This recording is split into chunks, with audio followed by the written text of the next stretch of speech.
रिया चक्रवर्ती सुशांत सिंह राजपूत के केस में पूरा बहुत नाम आया था उसका, और एनसीबी की तरफ से 1 महीना जेल में रहने के बाद, क्योंकि एनसीबी की तरफ से चार्जेस लगे थे, सीबीआई की तरफ से कोई चार्जेस अभी तक रिया चक्रवर्ती के खिलाफ नहीं लगे। एनसीबी की तरफ से जो चार्जेस लगे थे, 1 महीना रिया चक्रवर्ती उसमें अंदर भी रही थी, और शोभिक शायद 1.5-2 महीने अंदर रहा था।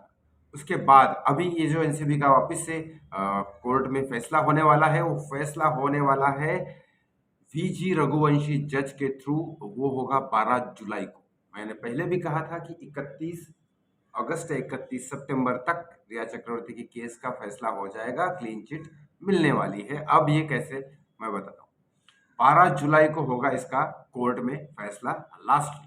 जिस तरह से केस को हैंडल किया जा रहा है कि सीबीआई शांत हो जाती है, सीबीआई डायरेक्टर्स चेंज होते हैं, फिर सीबीआई कुछ बोलती नहीं है, उसके बाद एनसीबी डायरेक्टर को एक को रिश्वत लेते हुए पकड़ा जाता है। उस टाइम रिश्वत ली थी उसने जब ये केस हाईलाइट था, उस टाइम भी जब रिया चक्रवर्ती जेल में थी, और उसी टाइम उसको एनसीबी डायरेक्टर को पकड़ा गया है, मतलब पकड़ा अभी गया है, लेकिन पहले उस टाइम उसने रिश्वत ली थी जिस टाइम रिया चक्रवर्ती बाहर आने वाली थी।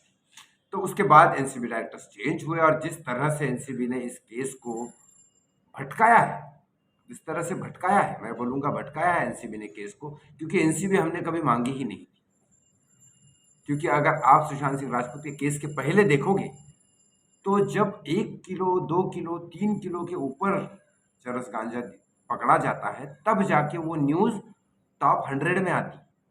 यहाँ तो 15 ग्राम और 50 ग्राम चरस के चक्कर में महीना भर न्यूज चलती थी। तो ड्रग्स पकड़ना कोई बहुत बड़ी बात नहीं थी।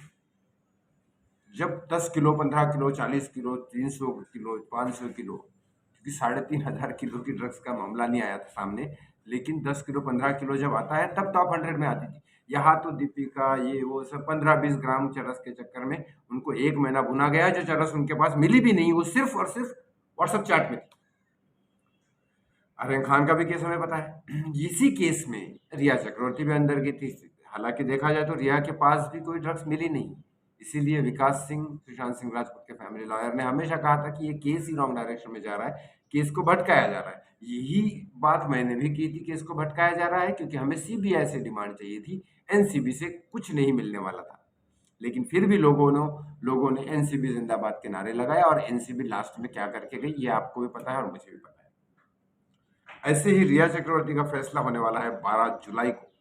अब 12 जुलाई को बात करेंगे कि केस में कोर्ट में रघुवंशी जज जो है वो बात करेंगे कि इस केस में होने क्या वाला है। जिस तरह से मुझे समझ में आ रहा है, रिया चक्रवर्ती को क्लीन चिट मिलेगी, क्योंकि एनसीबी का क्या कर लेगी एनसीबी व्हाट्सएप चैट के थ्रू। आर्यन खान का केस हमने देखा है। सीबीआई को करना चाहिए क्वेश्चन।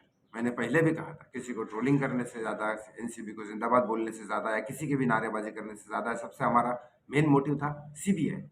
सीबीआई को आज भी क्वेश्चन करो, केस कहीं गया नहीं है, केस आज भी सुधर सकता है। महाराष्ट्र सरकार जिस तरह से गिर रही है, उद्धव सरकार अगर गिरेगी और फिर आप सीबीआई को क्वेश्चन करोगे, तो शायद चांसेस है कि बीजेपी आपके साथ इंसाफ करेगी, या हमारे साथ इंसाफ करेगी।